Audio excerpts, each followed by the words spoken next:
और इस वक्त हमारे साथ संजीव बालियान जुड़ गए हैं, केंद्रीय पशुपालन राज्य मंत्री हैं। संजीव बालियान जी, जिस तरीके से इस अध्यादेश को यूपी में योगी कैबिनेट ने पास किया है, एक बहुत स्ट्रांग मैसेज देने की कोशिश। जी, मैं स्वागत करूंगा इसका, चूंकि मैं पश्चिम उत्तर प्रदेश से आता हूं और इस मामले को लेकर कई बार सांप्रदायिक तनाव भी हुए हैं, दंगे भी हुए हैं। तो ये सिर्फ गाय की रक्षा के साथ साथ उत्तर प्रदेश में तनाव ना रहे, माहौल में दंगे ना हो, चूँकि गौ हत्या एक बड़ा अपराध मानी जाती है लोगों की नज़रों में। और दूसरी बात ये थी कि मैं पिछले काफ़ी दिनों से देख रहा था कि जो लोग गौ हत्या में जेल जाते थे वो 7 साल तक का था, तो उनको नॉर्मली जेल जाते ही जमानत मिल जाती थी। तो लोगों को भी लगता था कि भाई गौ हत्या करना कोई बड़ी बात नहीं, गए आप, जब वो 7 साल तक की सज़ा थी और कोर्ट के आदेश है कि 7 साल तक की सज़ा वाले मुकदमे में ज़्यादा जेल ना भेजा जाए, तो जमानतें जल्दी होती थी। तो लोगों के मन में कहीं ना कहीं इस बात को लेकर रोष था। अगर ये 10 साल तक की सज़ा हुई है तो जो लोग इन हरकतों में शामिल थे वो लोग कहीं ना कहीं से उनको सबक मिलेगा, एक डर पैदा होगा, आप कह सकते हैं कानून का भय पैदा होगा और गौ हत्या रुकेंगी। गौ हत्या रुकेंगी तो सांप्रदायिक तनाव और जो उससे जुड़ी हुई बातें हैं वे भी रुकेंगी। जी संजीव जी, और जिस तरीके से आप बता रहे हैं, क्योंकि ये जो यहाँ पर इसमें गोवध करने वालों को 10 साल की जेल, 5 लाख का जुर्माना, जबकि गाय के शरीर के अंग भंग करने पर 7 साल की जेल और 3 लाख तक के जुर्माने की बात कही गई है। तो इस तरीके के अध्यादेश को पास करने के बाद कोशिश यही कि डर पैदा किया जाए। जी, मेरा तो मानना यही है कि कानून का भय होना चाहिए। और चूंकि मैंने बताया कि गाय के जीवन से जुड़ा हुआ मामला नहीं है हमारे यहाँ। सांप्रदायिकता के अगर आप जितने भी संघर्ष देखेंगे या सांप्रदायिक तनाव होगा तो उसका बहुत बड़ा कारण गौ हत्या है। अगर किसी भी क्षेत्र में, चूंकि पश्चिम उत्तर प्रदेश में ज़्यादातर जनपदों में यह मामला और पिछले कई सालों से आप देखेंगे तो सांप्रदायिक तनाव का सबसे बड़ा कारण रहा है। तो अगर इसमें सजा का प्रावधान किया गया है तो लोगों के मन में कानून का भय पैदा होगा, उससे समाज में समरसता भी आएगी। एक दूसरे जो तनाव बिना बात के होता था इन घटनाओं के ऊपर, वो तनाव में भी कमी आएगी। जी संजीव जी, यूपी में गौ हत्या पर कानून सख्त हो गया है, तो राष्ट्रीय स्तर पर कानून कब लाया जाएगा, ये सवाल भी उठ रहे हैं। देखिए, कॉन्स्टिट्यूशन के सेक्शन 48 के अनुसार ये स्टेट सब्जेक्ट है। कॉन्स्टिट्यूशन में लिखा हुआ है कि काउ स्लॉटरिंग नहीं होनी चाहिए, लेकिन इसके ऊपर कानून बनाने का अधिकार राज्यों को दिया गया है। तो अलग अलग राज्यों में अलग अलग कानून है, किसी में 6 महीने की सजा है, किसी में 3 साल की सजा है, किसी में 7 साल की सजा है। तो ये स्टेट सब्जेक्ट है, तो इसमें कानून बनाने का अधिकार प्रदेश सरकारों के पास ही है। केंद्र सरकार के पास कानून बनाने का अधिकार नहीं है इस विषय में।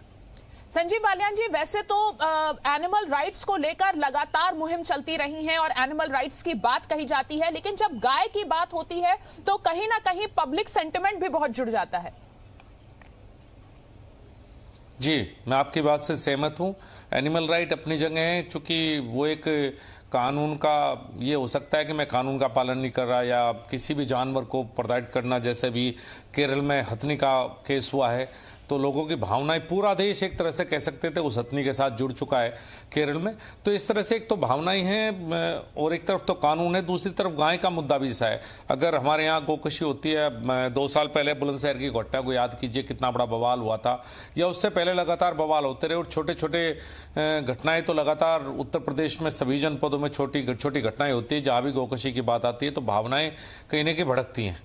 तो मुझे लगता है कि एनिमल राइट के साथ साथ इसमें जो धार्मिक भावनाएं गाय के साथ जुड़ी हुई हैं वो भी महत्वपूर्ण है एनिमल राइट के साथ साथ। संजीव बालियान जी, अगर हम उत्तर प्रदेश की बात करें स्पेसिफिकली, तो गौ हत्या के मामलों को अक्सर सांप्रदायिक रंग देने की भी कोशिश की जाती है। जी, कोशिश भी की जाती है और होते भी हैं। सच बात यह है, क्योंकि कहीं ना कहीं हिंदुओं को लगता है, बहुसंख्यक हिंदुओं को लगता है, उनकी धार्मिक भावनाएं वो जुड़ी हुई हैं गाय के साथ। और ये देखा गया है कि गौ हत्या के ज़्यादातर केस में कहीं ना कहीं जब भी गौ हत्या हुई तो धार्मिक भावनाएं कहीं ना कहीं भड़की है और सांप्रदायिक तनाव हुआ है। तो कम से कम इस कानून के बाद मुझे लगता है उन घटनाओं में कहीं ना कहीं निश्चित रूप से कमी आएगी। संजीव जी, गोवध के इस अध्यादेश को यूपी कैबिनेट ने पास कर दिया है, ये बात ठीक है, कानून का बह लोगों में आएगा, इसकी भी इस अध्यादेश के जरिए कोशिश की जाएगी। लेकिन अगर गायों की स्थिति की बात की जाए, गौशालाओं की स्थिति की बात की जाए, तो हम इस बात को भी नहीं नकार सकते कि गायों की स्थिति बहुत अच्छी नहीं है उत्तर प्रदेश में भी। देखिए, मैं आपकी बात से सहमत हूँ। मैं केंद्रीय मंत्री होने के बावजूद ये विषय एक ऐसा है कि मैं वेटनेरियन भी हूँ और किसान भी हूँ। किसान की भी समस्या इससे जुड़ी हुई हैं। उत्तर प्रदेश में क्या पूरे देश में आवारा पशुओं की भी समस्या है।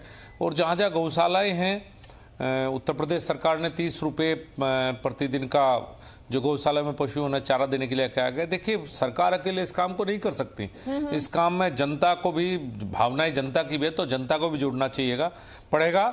और ये काम गौशाला की रखरखाव ठीक सरकारी स्तर से मैं नहीं मानता ठीक हो पाएगी जब तक जनता नहीं। उन गौशालाएं बेहतर हैं जहाँ गौशाला में एनजीओ चलाती हैं या और लोग चलाते हैं। जिन गौशालों को सरकारी सिस्टम चलाता है वो उतनी बेहतर हालात में नहीं है। मैं आपकी बात से सहमत हूँ। और इस पर और ज़्यादा, चूंकि प्रदेश का विषय है, केंद्र सरकार इसमें ज़्यादा कुछ नहीं कर सकती। लेकिन मेरा सभी प्रदेश सरकारों से विशेष रूप से अनुरोध रहेगा कि छोटी गौशाला के बजाय बड़ी गौशाला बनाई जाए। आज हम कस्बों में देखते हैं 100 या 150 गाय की गौशाला है और अच्छी तरह से मैनेजमेंट नहीं है। जनता की भागीदारी गौशाला में करानी पड़ेगी। सभी प्रदेश की बहुत जरूरत है। संजीव जी, आप हमारे साथ बने रहिए। प्रधानमंत्री मोदी ने गायों को लेकर एक बार एक अहम बात जो कही है अपने दर्शकों को, वो सुनाते हैं और फिर बातचीत जारी रखेंगे। कुछ लोगों के कान पर अगर होम शब्द पड़ता है तो उनके बाल खड़े हो जाते। गाय शब्द पड़ता है तो उनके बाल खड़े हो जाते हैं। उनको लगता है देश 16वीं 17वीं शताब्दी में चला गया। ऐसा ज्ञान देश को बर्बाद करने वालों ने बर्बाद करने में कुछ नहीं छोड़ा है। तो प्रधानमंत्री मोदी ने जिस मंच से ये बात बोली, संजीव बालियान साहब आप भी वहां पर थे उस वक्त, और प्रधानमंत्री ने जो बात कही वही अब इससे पहले हम दोनों भी बातचीत कर रहे थी कि गायों को लेकर, गाय का अगर जिक्र किया जाए तो ऐसा लगता है कि जैसे कि मामला अपने आप विवादास्पद हो गया। जी हाँ, ये दुर्भाग्य है। गाय को तो अब देखिए, जो मेल है गाय का, जिसको बछड़ा बोलते थे गांव में, उसकी बड़ी समस्या है आप कह सकते हैं। और जब क्रॉस ब्रेड एनिमल्स आए विदेश से, हमने क्रॉस ब्रेडिंग शुरू की होस्टन फ्रीजियन और जर्सी के साथ, और उनके जो बछड़े पैदा हुए वो बछड़े कहीं ना कहीं खेती लायक नहीं थे। तो इस समस्या का जन्म आज नहीं, 30 या 35 साल पहले शुरू हुआ इस समस्या का जन्म। और लेकिन अगर आप देखेंगे तो नई जीरो बजट खेती की चर्चा लगातार 2 साल से बजट में हम कर रहे हैं। प्रधानमंत्री खुद इसके पक्षधर हैं।